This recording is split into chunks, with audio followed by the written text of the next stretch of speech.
Hi there guys, I'm Nikhil from GreedyTech and this is a camera review of the Redmi Note 5. On the rear, this phone sports a 12 megapixel camera with f2.2 aperture with 1.25 micron pixel size and dual tone dual LED flash. On the front, it is a 5 megapixel camera with a dedicated LED selfie light. Now let's check out the camera interface. It's the same one we have been seeing in all the previous Redmi phones. We have the options or different modes over here, and these are the filters. And we can swap the camera or switch between the front and rear cameras using this button. We still don't have auto HDR. So this one also has a front facing flash, unlike Redmi Note 4, which is a good thing. Now let's look at some sample pictures. All these pictures were taken in daylight and well-lit conditions, specifically in the evening, with HDR turned off. Colors are slightly to the warmer side. Sharpness and capturing speeds are good. Dynamic range is good for the price. Images are slightly overexposed, so you lose some details and the colors look faded at the exposed part. So this phone needs improvement with exposure control for its rear camera.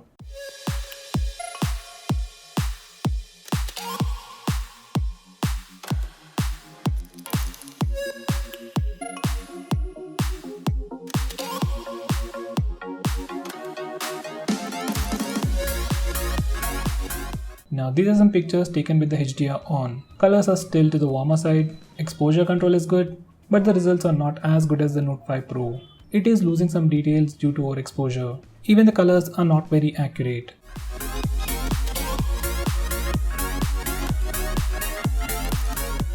Now these are some macro shots. Focusing speeds and capturing speeds while taking macro shots was good, and you get some good bokeh effect. Color reproduction is also pretty good. On the whole, this phone might pack the best rear cameras in the price segment among the phones launched in 2018. Now these are some pictures taken in low light indoor conditions. These images look dull due to the lack of light. When there is good amount of light, images look bright enough. Color reproduction is good, but images are slightly soft. This particular image was taken along with Redmi Note 5 Pro. On this phone, it came out very blurry, and on Note 5 Pro, this image was very sharp. So there is definitely some difference between the Note 5 and the Note 5 Pro's rear cameras. You can check out the Note 5 Pro's camera review for more sample pictures.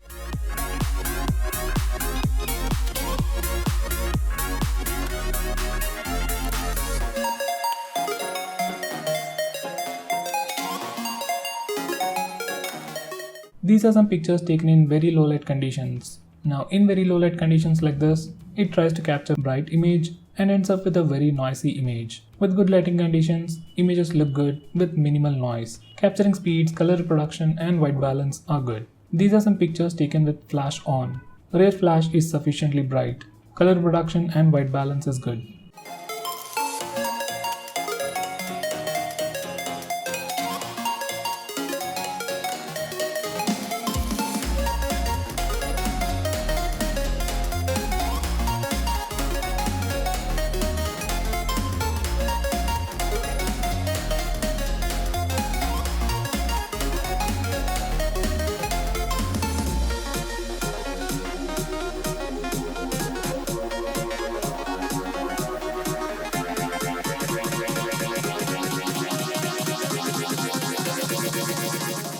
These are some selfies taken in good lighting conditions. On Note 5, selfies look wider than Redmi Note 4, but they are not as wide as the Redmi Note 5 Pro or the Honor 9 Lite. At least it's an improvement from Note 4. Color reproduction is good. When there is a bright background, images look slightly faded, which is a con.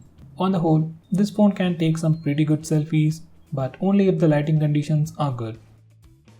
These are some selfies taken in low light indoor conditions. Selfies are very soft and you need very stable hands to take sharp selfies. Colors look slightly faded, but dynamic range, exposure control and skin tones look very good. Now these are some selfies taken in very low light outdoor conditions. There is a dedicated flash for the front facing camera on this phone, but it isn't bright enough to take sharp selfies. In very low light conditions like this, selfies are very soft with visible noise. In good lighting conditions, selfies look decently sharp and color reproduction is good. Once again, you need very stable hands to take sharp selfies. Now this is a panorama shot. Colors are to the warmer side, but it did a good job with exposure control throughout the image. Now coming to video recording, here's the sample footage recorded in 1080p. We can even record video in 4K resolution, but this phone doesn't have any electronic image stabilization or optical image stabilization. so the footage is very shaky.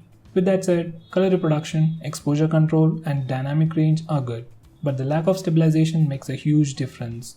Footage quality wise, it is really good.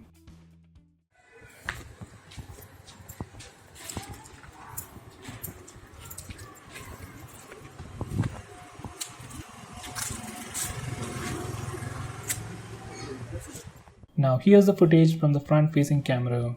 We can record video at a maximum of Full HD resolution using the front facing camera. Once again, there is no electronic image stabilization for the front camera, so the footage is very shaky. Just like the selfies, footage is wider, but not as wide as Honor 9 Lite. Exposure shift could have been better. When there is a bright background, subject becomes dark. Now if you have stable hands, footage can be useful. So guys, to conclude, cameras on this phone are definitely a great improvement from Redmi Note 4, specifically the front facing camera. But the cameras on this phone are nowhere near as good as the Redmi Note 5 Pro.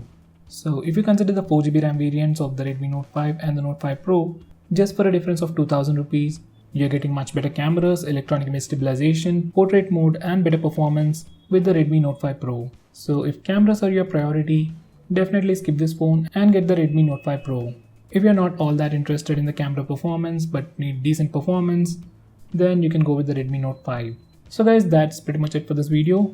To get the sample pictures and the sample footage, what do you think about this phone? Do let me know by commenting below this video, and if you're planning to buy this phone, use the link in the description. It really helps the channel. If you want us to make any specific video, tweet out to us with the hashtag AskGreedyTech on Twitter and we will try to make it as soon as possible. If you like this video, hit that like button and subscribe to our channel to see more cool videos on tech. I'm Nikhil from GreedyTech signing off.